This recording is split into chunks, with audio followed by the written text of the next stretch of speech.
Herzlich willkommen, liebe Greator Community. Ich sitze hier mit dem großartigen Tobias Beck und wir sind leicht angespannt. Aufgeregt, geschwitzt, weil jetzt kommt er. Also er. Er ist nicht nur jetzt da live zugeschaltet aus den USA, sondern er ist auch Teil des ersten Greator Online Festival, was wir vom 25. bis zum 31. Oktober hier stattfinden lassen werden, in Köln, in unseren Studios.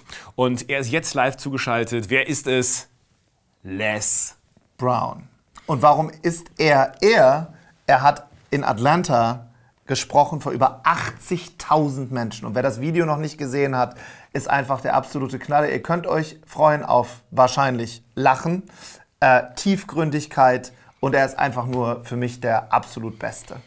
Ich freue mich drauf. Seit Jahrzehnten steckt er die Menschen und inspiriert sie vor allen Dingen mit seiner Energie an. Schön, dass er da ist. Wir spannen euch nicht länger auf die Folter. Hier ist aus den Staaten live Les Brown.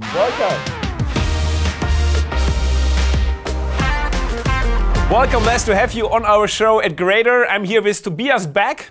And yeah, very happy to have you on our Greator Festival in October. And it's great that you already have some time today to talk about you, talk about the relationship you have to Tobias and Tobias to you. And let's talk about what we can expect from you in October on our Greator Live Festival. You are in Atlanta, is that right? Yes, I am. Atlanta, Georgia. And so this is a time we have some restrictions because of the coronavirus, but you make the adjustments and you make it work for you. Yeah. To be honest, Tobias, I met him before when he spoke in front of 15,000 people on our events, and he was really nervous in front of these events, holding a speech. But today he's even more nervous as usual because he meets you. Why that, Tobias? I don't know if you remember, Les, last time we met was in Stuttgart, and I was a host of an event, an MC, and you told me to write a book. And I did it, which is here. And here's a picture of you and I in the book. And the chapter is called Celebrity Twin. So pretty much everything you say, I can just talk at the same time because I've seen all your programs. And I'm just very, very excited that you are coming to Germany. It is a very, very big honor. And thank you for motivating me and thousands of other people to write books and to get our message across. Well, I've got to interview you on my Facebook Live. I have over 1,300,000 people. So I want to interview you and promote you. And I want to write the forward for it. Yeah, it was very difficult to get in touch with you, but I put it on the market anyway because you told me just do it. And you took, you know, yes. That's no, but you're going to also republish too. After you sell these, you're going to have some more printed up. Of course. I mean, after we are in the Facebook Live, I need to republish. But my first question is, Les, and this is why you are my celebrity twin. When you talk to people, you make them feel very, very special. When I was the MC of this event, I was a nobody. Nobody knew me. And you took time backstage to talk to me and to give me advice. How do you do that? To take time, everybody is nervous, you were close to going on stage and you took time for me. I was working to find how could I get into the speaking industry. And I saw this guy that I had admired for years. And I approached him backstage and I said, "Sir, I'd like to meet you, because I'm interested in doing what it is that you do." And he looked at me with such disdain and contempt. And he didn't say anything, and he just walked away. There's an old saying, you can judge a lot about a person's character based upon how they treat someone that they consider insignificant. And as he walked away, I said to myself, Lord, when I make it, any of your children that I can help, that I can have a moment with, and be able to let them know that they have something special, they have greatness in them. When I make it, I will never treat anyone like I have just been treated. I will always create moments so I can talk with them, just as I talk to you. And so that drives me. I remember giving a presentation at a major corporation, and all of these various speakers who had been in the industry for years, they were there with all of their electronic equipment, and they had their PowerPoints. And I had a cardboard visual aid rolled up with a rubber band around it.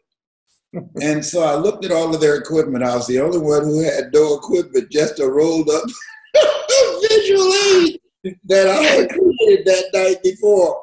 I went to the bathroom and I said, Les Brown, you are not intimidated by them. This is your time. You have some value. You can make some impact. And we had to go into a room to present before this panel. So I put my visual aid in the trash can. I went in the room. I was the only one that came in there and had no PowerPoint presentation. So the person who asked me the question, who was hosting it, he asked, where's your PowerPoint? I said, I am the PowerPoint. And he dropped his head like this. And he said, I can't believe this. And so the other members on the panel started asking me questions.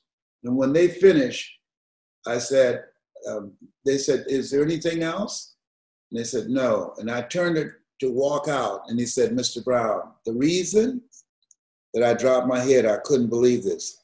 He said, when I was 6 years old, my mother saw you at an airport, and she spoke to you, and you kneeled down and looked me in the eyes and said, what is his name? And she said, Earl. And he said, I said to him, come closer. I see greatness in you. Wow, do you see this? I see greatness in you. And she said, yes. I said, you're going to make your mother proud. Oh, my goodness. And I hugged him, and I said, thank you so much for this opportunity for me to hug greatness. Wow. And walked away and got my flight. He said, I never forgot that. And I never thought I would ever see you again in person. And I am the chairman of this committee, and this is your contract. You can hire the other ones as subcontractors if you want to. Wow. What an impact in somebody's life. Yeah. Les, you just published a book, You Gotta Be Hungry. And I have two questions on that. First of all, I heard that you wrote 20 years on that book. Why so long? And the second question, why is it important to be hungry? Well, the first question is, I just had so much in me, and I would start and stop, and I was rethinking. You evolve from various things that you see and experience, and I had gone through so much more than what I've written about in the past. And so finally, I decided, I had a deciding moment to get it completed. But what I mean by hunger, it's a resilient, purpose-driven mindset to live a life that will outlive you. And so the reason that hunger is important, 1% of the wealth, the wealth is controlled by 1% of the population. The people that break through, the people who did not inherit the wealth, the people who make themselves stand out, in spite of the odds, in spite of the circumstances, in spite of a culture that is designed to marginalize them and to oppress them or to keep them down. These are people that are hungry. These are people that they have this resilient, purpose-driven mindset that refuses to be denied. And they're going to come back again and again and again until they break through. Hunger is very important in any and every area of your life to achieve goals, to improve your health. I'm a 4th-stage prostate cancer conqueror for the past 27 years to make a difference with your life. Horace Mann said, we should be ashamed to die until we've made some major contribution to humankind. And so hunger is it's crucial. It allows you to do the greater work. That's why you have a the Greater Conference, and I am so glad and honored to be a part of it. These things ye shall do, and greater things shall ye do. So this is very inspiring for me. This is in alignment with the purpose of my life. I just saw an interview that you gave for a TV station in the US, and she also asked you, because you are at a stage of your life where many people just go for retirement. They're on the couch or on the golf court, and even you just described it with the disease that you got diagnosed. You are more present than ever. You are getting your message across. Where do you get your hunger from? And the amazing energy everybody's experiencing. And that energy. Oh, well, thank you. Well, February 17th, I turned 75. And so where it comes from, my mother was unstoppable. She took me and 6 other brothers and sisters in as foster kids, and then ultimately she adopted us. And she went to work. I remember she would get up in the morning and say, "Oh, Arthur's bothering me." And I said, "Mama, who's Arthur?" She said, "Don't worry. You live long enough, you'll find out." And she was talking about arthritis. Okay. And now I know. And so she went to work in spite of the discomfort, in spite of the pain, in spite of her swollen knees. She went to work to take care of, feed, provide shelter and clothing for 7 kids that she did not give birth to. And she's been my hero. We gave her a Mother's Day card, and Father's Day, we gave her a Father's Day card too, because she was Mama and Daddy all wrapped in one. And I'm truly Mrs. Mamie Brown's baby boy. I always say all that I am and all that I ever hope to be, I owe to my mother. And she has been an inspiration for me on this side of life and on the other side of the life. She's a gift that keeps on giving. So when you will speak for the Greator Festival, for the biggest German audience ever in the coaching industry in our market, can you then, not now, but please tell the story with the radio? I will just seed it now so everybody is going to be on, because that story that you share just inspires me every single day.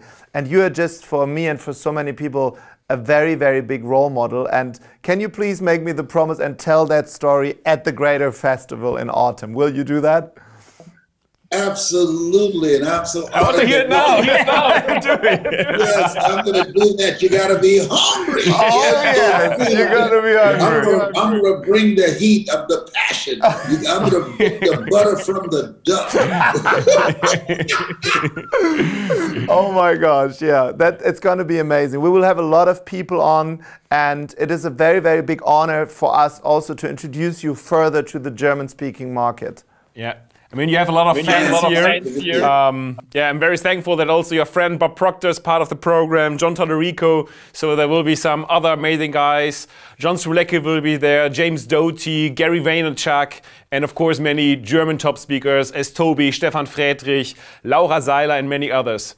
Yeah, and great to have you on our show in October as well. Yeah, it's going to be amazing. I am honored to be here to serve you, and trust me, I'm going to serve you. I'm hungry to talk to them and make you proud. Yeah. Thank you so much. I mean, we really have special times right now when it comes to COVID and other. I mean, you are in the US now, right now. There are even much more challenges you are facing right now than we in Europe. Also for other reasons. In these special times, which advice can you give to the people?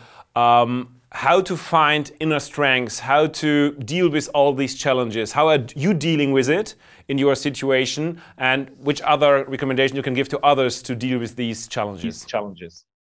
This is the time that we want to be concerned, but not consumed with fear. In fearful moments, Zig Ziglar said this, most people, the majority of people, forget everything and run. But there are few people, like the people at this conference, that know that there's a greater force, a greater energy, a greater presence in them that will allow them to overcome this. Viktor Frankl says that adversity introduces a man to himself, and that includes women as well. And so what I encourage people to do is first get still You want to be concerned. You want to practice social distancing and from people and the refrigerator.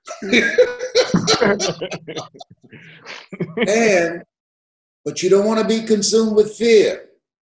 God has not given us a spirit of fear, but of power and of love and of sound mind. And so you want to focus. You want to create what I call collaborative, achievement-driven, supportive relationships. Because your ability to make it through this period where we are, this has not come to stay, it's come to pass, that it will be determined more about the people that you're connected with than the people that you're divided from. So creating collaborative, achievement-driven, supportive relationships is very important at this time more than ever. And focusing on what will it take for you to reinvent yourself, to be flexible and adaptable, to embrace this new landscape and be triumphant in spite of. The people who have that kind of mindset. Somebody said the three types of people that will come out of this: millionaires, billionaires, and witnesses. Those who just stand by and watch. But there's some people, the people who know that greater work shall ye do, that these are the people that will be millionaires, the inventors, the people who are initiating new innovation and new leadership and living a more impactful life, rather than just seeing themselves as victims. But the people who see this as a cocoon, doing the work that's necessary, the transformative work to reinvent themselves. Einstein said, the thinking that has brought me this far has created some problems that this thinking can't solve. And so now we have to do the inner work so that when we come out, when we emerge, we will soar rather than crawl. Wow. Wow. How does that inner work I can do daily when I have challenges, when I have fear? How does that inner work look like? When I get up in the morning, the first thing I say, Lord, whatever I face today, together, you and I can handle it. And I say that 7 times. Whatever I face today, together, you and I can handle it. I also write down 7 things that I'm grateful for. And I take the time and I think about that, because every day is the best day of your life. If you don't believe it, try missing one. Next thing that I do, I look at the goals that I want to achieve out of the day that I wrote down the night before. And then I read 30 to 40 pages of something positive to fortify myself on the inside. There's an African proverb that says, if there's no enemy within, the enemy outside can do us no harm. And then I listen to audio programs and watch them on YouTube. If they go on YouTube and put in Les Brown speaking in the Georgia Dome, where I'm speaking to over 80,000 people, or Getting Unstuck, or You Deserve, or It's Possible. And I talk about the bamboo tree. Whatever you listen to and read, the first 20 minutes when you wake up in the morning, it will affect the spirit of your day. Now that spirit, that energy will guide you to doing the greater work rather than focusing on things that will not strengthen you, that will not push you forward. Whatever you focus on the longest becomes the strongest. But when you say to yourself, this is my time, I've got another day to do the greater work, that my best work has not been done yet, and leave your house, or virtually leave your house, and think in terms of what's the greater work that I can do. When I speak to audiences, I always ask them, how many of you know that if you had your life to live over again, you could have done more than what you've done? And I raise my hands along with them. And then most people raise their hands. And then I ask another question. If you know that you could have done more than what you have done before, that's the greater work. Now it's necessary that you raise the bar, have goals beyond your comfort zone, Because in order to do something you've never done, you've got to become someone you've never been. And reaching for those goals will introduce you to a part of yourself that you don't know right now. So commit yourself to doing the greater work. Wow. Thank you so much for taking the time. Once again, you're motivating so many people. And I got asked in an interview a couple of weeks ago, who motivates the motivator? And in my case, it's you, and it will be millions more in the German-speaking market. And we know that you have to go, and we will watch you and see whatever you do, and see you in October. See you in October, Les. I'm hungry to make you proud. Thank you so much. This has been Mrs. Mamie Brown's baby boy saying it's been a plum-pleasing pleasure as well as a privilege to do the greater work. Thank you. See you in October. See you at the Greator Festival online. All right. Thank you. Bye-bye. Bye for now.